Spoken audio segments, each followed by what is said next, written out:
Recorded Books presents an unabridged recording of Commencement by J. Courtney Sullivan, narrated by Christina Moore and directed by Abigail McHugh. Part 1. Smith Alumni Quarterly. Spring 2006 Class Notes. Class of '02. Robin Hughes graduates from Northwestern this May with a master's in public health.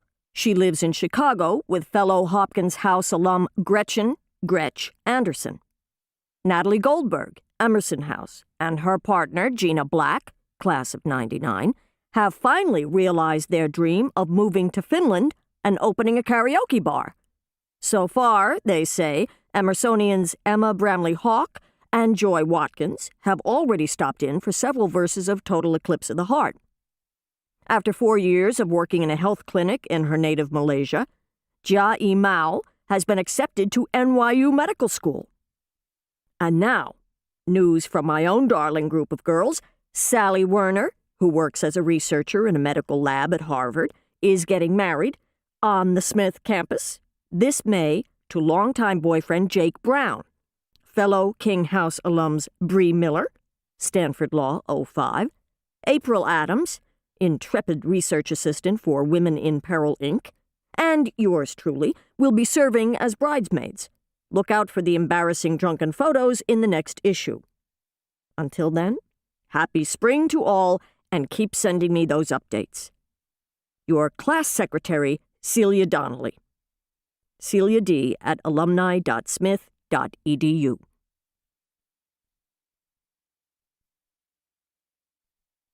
Celia. Celia woke with a gasp. Her head was throbbing, her throat was dry, and it was already 9 o'clock. She was late for Sally's wedding, or at least for the bus that would take her there. She silently cursed herself for going out the night before. What the hell kind of a bridesmaid showed up late to the wedding of a dear friend, and hung over at that? Sun streamed through the windows of her little alcove studio. From her spot in bed, Celia could see 2 beer bottles and an open bag of tortilla chips on the coffee table by the couch, and, oh, Jesus, there was a condom wrapper on the floor. Well then, that answered that. The guy lying next to her was named either Brian or Ryan. That much she remembered. Everything else was a bit of a blur. She vaguely recollected kissing him on the front stoop of her building, fumbling for the keys, his hand already moving up her leg and under her skirt. She did not recall having sex, or, for that matter, eating tortilla chips. She was lucky not to have been chopped up into little bits. Her sober self needed to somehow get the message to her drunk self that it was entirely unadvisable to bring strange men home. You saw it in the papers all the time. They met at a party. He asked her to go for a stroll. 2 days later, the police found her torso in a dumpster in Queens. She wished that casual sex wasn't so intimately connected to the possibility of being murdered, but there you had it. Celia leaned toward him now and kissed his cheek, trying to affect an air of calm.